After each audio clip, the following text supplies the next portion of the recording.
हुई मैया, आज तो कपड़े धो धोकर मेरी कमर ही टूट गई। चलो कपड़े धुल तो गए।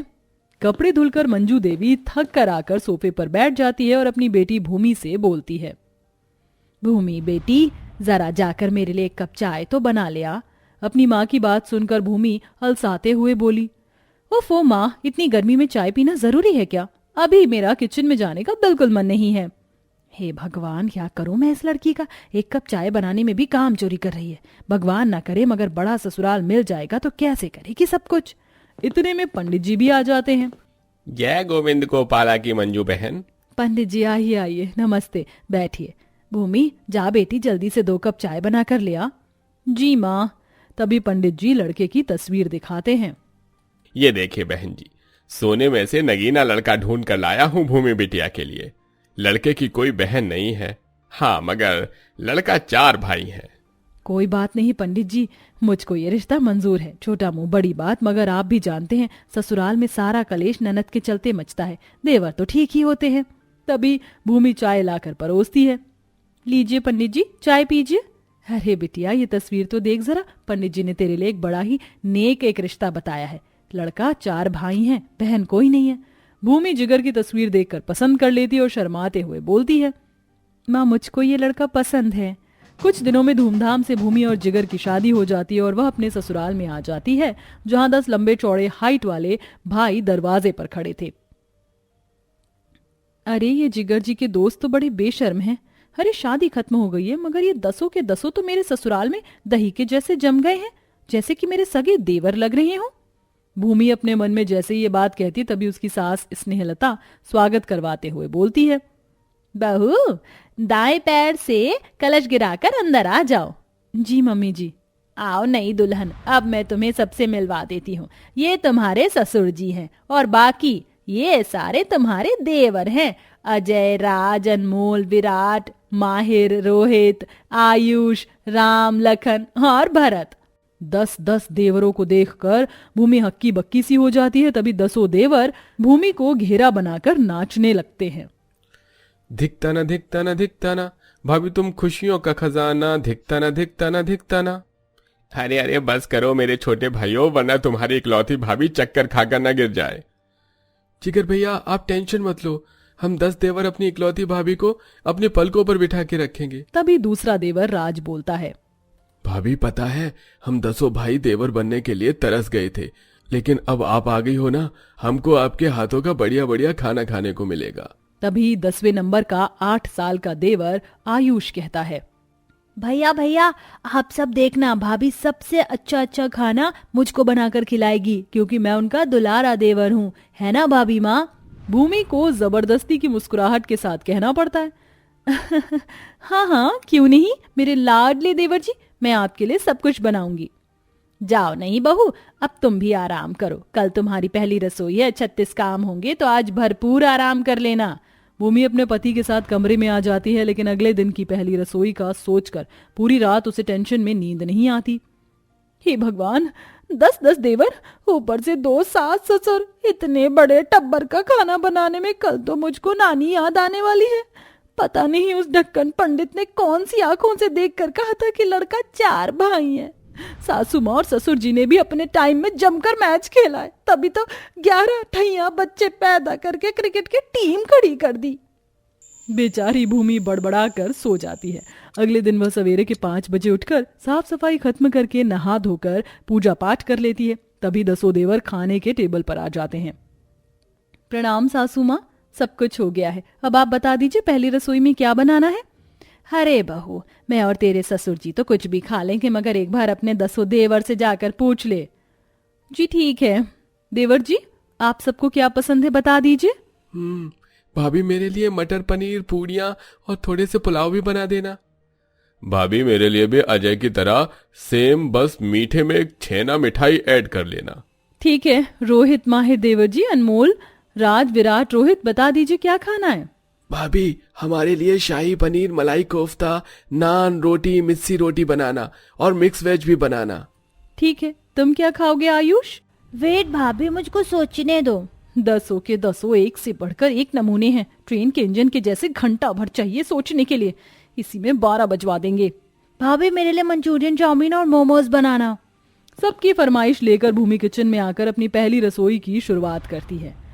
अच्छा है कि मेरी रसोई में 4 चूल्हे वाला गैस है। एक काम करती हूँ, एक पर पनीर फ्राई कर लेती हूँ, एक पर पुलाव चढ़ा देती हूँ और लगे हाथ सब्जी काट लूंगी। जल्दी जल्दी वो खाना बनाने लगती है, तभी एकदम से सिलेंडर खत्म हो जाता है। दत्त तेरे की, इस सिलेंडर को भी अभी खत्म होना था। कोई नहीं, दूसरा सिलेंडर लगा लेती हूँ। मगर रसोई में तो दूसरा सिलेंडर है ही नहीं, शायद सासू माँ ने रखा होगा। सासू माँ, ओ सासू माँ, जरा यहाँ तो आइए। आ गई बहू, क्या हुआ? जी गैस सिलेंडर खत्म हो गया, बता दीजिए दूसरा सिलेंडर कहाँ रखा है। हे भगवान बहू, मैं तो शादी की भीड़ भाड़ में सिलेंडर बुक करवाना ही भूल गई। कोई नहीं, तू आ मेरे साथ, मैं जुगाड़ लगाती हूँ। भूमि सारा सामान लेकर आंगन में आती है, जहाँ एक मिट्टी का चूल्हा बना होता है। ये लो नई दुल्हन, मैंने आंगन में मिट्टी का चूल्हा डाला हुआ है, तुम पहली रसोई का खाना इसी पर पका लो। इस बोरी में उपले रखे हुए और जल्दी से खाना बना लेना, सब इंतजार कर रहे हैं। हाँ हाँ, जैसे मैं तो इंसान थोड़ी हूँ, मशीन हूँ। बटन दबाया और बन गया खाना। बेचारी चूल्हे पर रसोई का खाना बनाने में भूमि धुएं और पसीने से परेशान हो जाती है। तभी छठवां देवर रोहित आता है। भाभी खाना तैयार हो गया क्या? बस बनने वाला है देवर जी, सब्जियां मिठाई तैयार है, पूरी तलनी है। आप जरा पेड़े बना देंगे? काम चोरी? अरे नहीं नहीं भाभी, मुझको बनाना नहीं आता। तो फिर ये मटर छील दीजिए। नहीं भाभी, मुझे धूप लग रही है, मैं जा रहा हूँ। मदद करने से मना करके रोहित अंदर बैठ जाता है। लगभग 2-2.5 घंटे बाद भूमि पहले रसोई का सारा खाना बनाकर परोसती है। अरे वाह, मेरी प्यारी इकलौती भाभी, क्या शानदार खाना बनाया है आपने। मैं तो आपका फैन हो गया। सच में, सब्जी तो बड़ी मस्त बनी है और पुलाव भी लजीज है।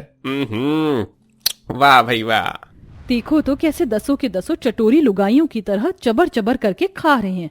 मेरी तो कमर टेढ़ी हो गई, इतना सारा खाना बनाना पड़ा। खैर आज पहली रसोई थी, कोई नहीं, कल से तो साधारण सब्जी रोटी दाल चावल ही बनाना होगा।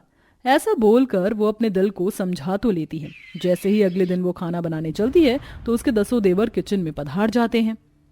भाभी माँ, आज आप क्या बना रही हो? आज मैं हम सबके लिए दाल चावल बना रही हूँ। दाल चावल का नाम सुनकर 10 चटोरे देवर कद्दू के जैसे मुंह बना लेते। तभी चौथा देवर अनमोल नखरे करते हुए कहता है, भाभी हम दाल चावल नहीं खाएंगे, आप हमारे लिए मिक्स वेज सब्जी बना लो। और भाभी साथ में चूल्हे की रोटी बना लेना और घी लगा देना। भाभी 70-80 रोटियां बनाना, वो हम रोटी ज्यादा खाते हैं ना। एक बार फिर से 10 देवर की रोटी खाने की फरमाइश सुनकर इकलौती भाभी भड़क जाती है। बाप रे बाप, ये 10 के 10 कितना ठूसते हैं। खुराक तो एकदम खली जितनी है इनकी। कहाँ फंस गई मैं। बेचारी भाभी पहले तो गैस चूल्हे पर सब्जी बनाती और फिर ढेर सारा आटा गूंथ कर गर्मी में चूल्हे पर रोटियां बनाती है, जिसमें वो पसीनों से तरबतर हो जाती है। अरे वाह हमारी प्यारी इकलौती भाभी, आपका तो क्या कहना। कितनी प्यारी और मुलायम रोटियां बनाई हैं आपने। जरा सा भी राख नहीं लगा है रोटी पर, स्वाद आ गया। हाँ हाँ, तुम सबको तो स्वाद आ गया, पर मेरी यहाँ हालत पंचर हो गई है।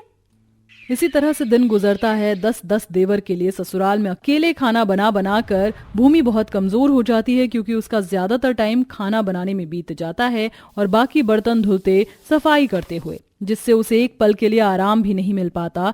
तो वह कमजोरी से चिड़चिड़ी हो जाती है। बस बहुत हो गया, इन 10 देवर ने मुझे बावर्ची समझ लिया है। कभी ये बना दो, कभी वो बना दो, नाक में दम कर दिया है। मुझे जिगर से बात करनी होगी। तभी जिगर कमरे में आ जाता है। जिगर जी, अब मुझे अकेले तुम्हारे 10-10 भाइयों के लिए खाना नहीं बनाया जाता। सबके सब कितना खाते हैं, कोई लिमिट ही नहीं है इनकी। अपने भाइयों के लिए ऐसा सुनकर जिगर गुस्से में लाल पीला हो जाता है। भूमि कैसी भाभी हो तुम, मेरे भाइयों के खाने पर नजर लगा रही हो। और हाँ, तुम इनकी भाभी हो, उन्हें खुश रखना तुम्हारा फर्ज है, समझी ना। जिगर से डांट खाकर भूमि रो देती है। हाँ हाँ, सारी गलती तो मेरी है। तुम्हारे 10 भाई तो दूध के धुले हुए हैं। मैंने थोड़ी ना कहा था सासू माँ को 11 बच्चे पैदा करने को। जा रही हूँ मैं अपने मायके, मुझसे और नहीं होगा।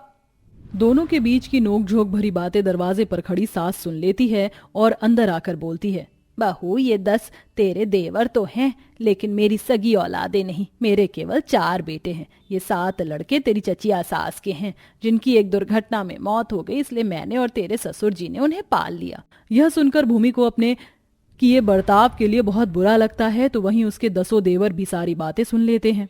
कहीं ना कहीं गलती हम भाइयों की भी थी, जो हमने भाभी की प्रॉब्लम को नहीं समझा, पर हम अब उनकी हेल्प करवाएंगे। अगले दिन भूमि के 10 देवर उसके उठने से पहले उठकर सारा काम कर देते हैं। कोई सफाई करता है, कोई बर्तन धुल देता है, तो कोई कपड़े धुल देता है और सब खाना बनाने में भी उसकी हेल्प करवाते हैं, जिसके बाद भूमि को काफी ज्यादा खुशी होती है। देवर जी आप सब बहुत अच्छे हैं। आई एम सॉरी जो मैं आपसे चिढ़ गई थी, लेकिन अब आपकी इकलौती भाभी आपकी हर फरमाइश पूरी करेगी। आप भी बहुत प्यारी हैं भाभी, आई लव यू। अंत में सब खुशी खुशी रहने लगते हैं।